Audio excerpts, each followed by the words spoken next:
मेरे सभी दोस्तों को जय श्री राम।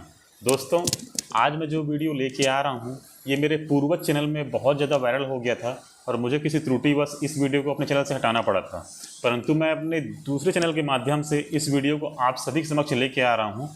कृपया इस वीडियो को देखने के बाद आप बहुत ज़्यादा सब्सक्राइब करिए, लाइक करिए और इस वीडियो को शेयर करिए। आप मेरे चैनल को सब्सक्राइब करेंगे तो मैं दृढ़ संकल्पित हूं कि मैं इस टाइप की वीडियोस और भी बहुत ज़्यादा आप लोगों के लिए लेके आऊँगा, जो आपको हमेशा मोटिवेट करेंगे, नई जानकारी प्रदान करेंगे। चैनल को ज़रूर सब्सक्राइब करिएगा। मैं इस वीडियो के बाद एक और ऐसा वीडियो लेके आऊँगा जिसको देख के आप लोग बहुत ज़्यादा खुश हो जाएंगे। तो चलिए वीडियो को स्टार्ट करते हैं। मैं आपको शक्ति का दूसरा सिद्धांत बताता हूं।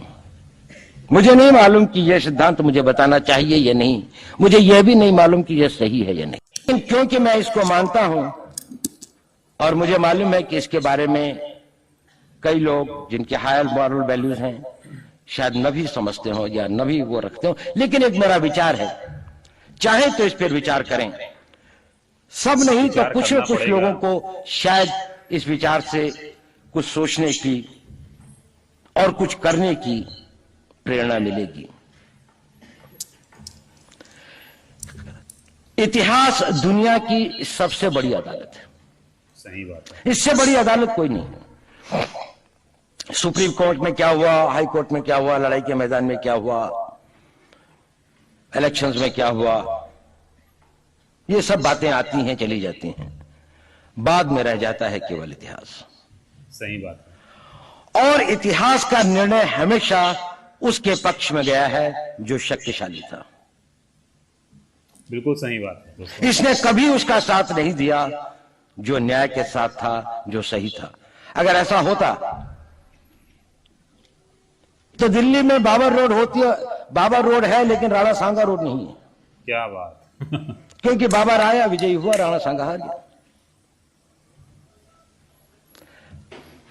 भारत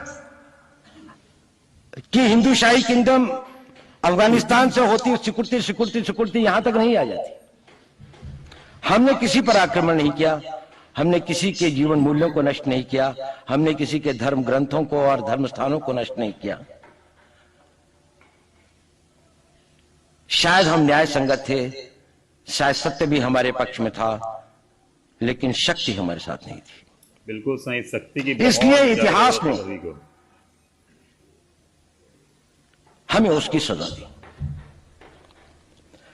इतिहास ने हमेशा उनको सजा दी जिन्होंने विचारों को कर्म से और न्याय को शक्ति से अधिक महत्व दिया। अब मैं ये नहीं कह रहा हूं कि उसको उसकी तिलांजलि कर देनी चाहिए, ये नहीं है कि न्याय का अपना महत्व नहीं, एक शब्द में बिल्कुल, लेकिन यदि कॉन्फ्लिक्ट ऑफ इंटरेस्ट हो तो शक्तिशाली बनना ज्यादा आवश्यक है। भारत धर्मगुरु भी तभी बनेगा जब एक शक्तिशाली भारत का निर्माण होगा। जिन लोगों ने भारत के ऊपर आक्रमण किया, भारत के ऊपर राज किया, इस प्रकार से राज किया कि राज करते वक्त, जाते वक्त अपने गुलामों से कह दिया कि तुम राज कर लो, हम तो जा रहे हैं, तो यहां पर गुलाम वंश भी बन गया। अगर हम लड़ाई के वॉरफेयर के उसूलों से देखें कि किसी भी राष्ट्र की जो कॉम्प्रिहेंसिव स्टेट पावर होती है, किन चीजों से वो लड़ाई लड़ता है, जिसको हम कहते हैं कि ये शक्तिशाली है, दूसरा शक्तिशाली नहीं है, क्या वो अवयव होते हैं उसके, क्या घटक होते हैं उसके। तो भारत के पास जनशक्ति, धन शक्ति, ज्ञान की शक्ति, टेक्नोलॉजी की शक्ति और जिन लोगों ने आक्रमण किया उनकी शक्ति को अगर हम ये देखें तो शायद 1 और 1000 का अनुपात भी नहीं होता। सही बात।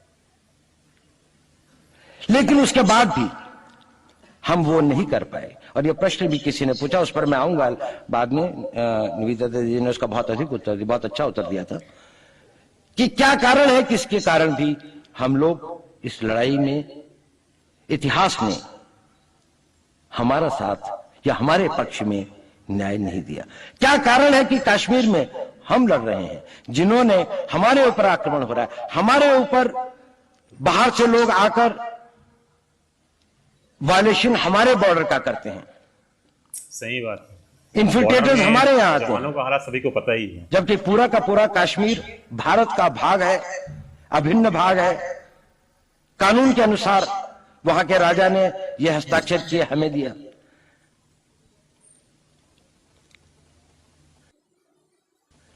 क्या कारण है कि करोड़ों की संख्या में बांग्लादेश से लोग भारत में आते हैं, हम बाढ़ लगाते हैं, वो लोग वहां से मना करते हैं कि आप हमारे आदमी को आने दीजिए और हम कुछ नहीं के करते। जवान से पूछना और भारत में 2 करोड़ कितना नागरिक बुरा रहते हाल हैं, हम हर एयरपोर्ट के गाली ऊपर देते हैं में border में इमिग्रेशन की चेक पोस्ट लगाते हैं कि कहीं पर कोई एक आदमी बिना पासपोर्ट के या बिना वीजा के भारत में प्रवेश न कर जाए। यहां पर लाखों की संख्या में, करोड़ों की संख्या में लोग आते हैं। सुप्रीम कोर्ट भी ये वो करता है कि जिन लोगों ने, जो इसके लिए जिम्मेदार हैं, उन्होंने जो काम किया है वो भारत के ऊपर आक्रमण के बराबर काम किया है। और वही सरकार उस सुप्रीम कोर्ट के 25 जुलाई 2005 के निर्णय के 3 दिन के अंदर में एक नया अध्यादेश जारी करके उन सारे के सारे कानूनों को फॉरेनर्स एक्ट के अंदर में इनकॉर्पोरेट कर लेती है, क्योंकि जो वो आईएमडीटी एक्ट था उसको सुप्रीम कोर्ट ने नल एंड वॉइड कर दिया। ये सब बातें हमें सोचने और समझने की आवश्यकता है। एक कारण, मैं ज्यादा चीजों में नहीं जाना चाहता, इतना समय भी नहीं होगा, कि भारत विदेशों से इतना नहीं हारा। अंग्रेजों ने भारत के खिलाफ कोई लड़ाई ऐसी नहीं जीती जिसमें कि अंग्रेजों की फौज में भारतीय सिपाही नहीं थे। क्या बात, सही। चाहे वो पहले बंगाल नेटिव आर्मी थी, 1857 के अंदर में सिखों और गुरखास ने उनका साथ दिया, जब सिखों से लड़ाई हो रही थी तो बाकी लोगों ने उनका साथ दिया। हमेशा नेटिव आर्मी उनके साथ। भारत के सैनिक उनसे 3 गुना ज्यादा थे। जब जब आक्रमण वेस्ट से हुआ, सही बात, चाहे वो पार्थिव थे, चाहे हून थे, चाहे मंगोल आए, बाद में मुगल आए, तो लश्कर कहां बने? वो तो थोड़े से लोग आए थे। लश्कर बने काबुल में, जिस वक्त तो इस्लामाइज भी नहीं हुआ था, लाहौर में, सरहंद में।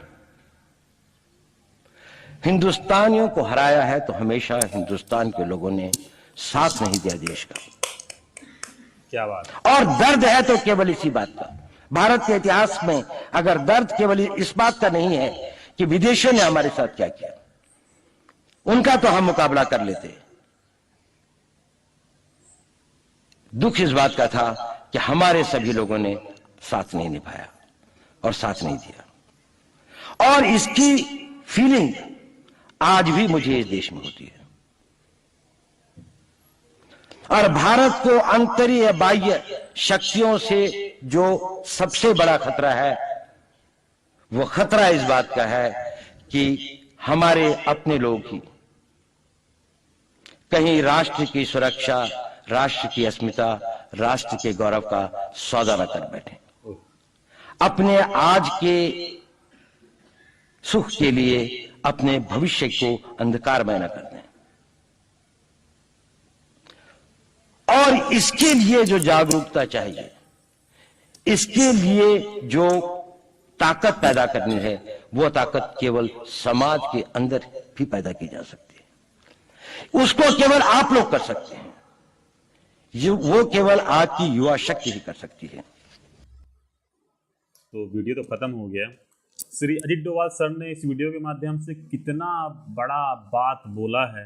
यदि सब हिंदुस्तानी इस बात को कभी गहराई से सोचेंगे तो शायद सभी को उसका जवाब ही मिल जाएगा तुरंत कि हमारे देश में क्या हो रहा है, कैसे हो रहा है, और हमको सोचना पड़ेगा और अपने देश को हम कैसे सुरक्षित कर पाएँ, इसके लिए हमको आगे बढ़ना पड़ेगा। दोस्तों, ये वीडियो यहीं तक था। आप मेरे चैनल को ज़रूर सब्सक्राइब करिए। मैं इसके बाद, इस वीडियो के बाद एक और ऐसा ही वीडियो लेके आऊँगा किसी अच्छे पर्सन का। ऐसे ही बहुत ज़्यादा मोटिवेट होंगे, बहुत ज़्यादा एजुकेशन पाएंगे उसमें। ज़्यादा से ज़्यादा लाइक करिए, ज़्यादा से ज़्यादा सब्सक्राइब करिए और जितना हो सके उतना शेयर करिए।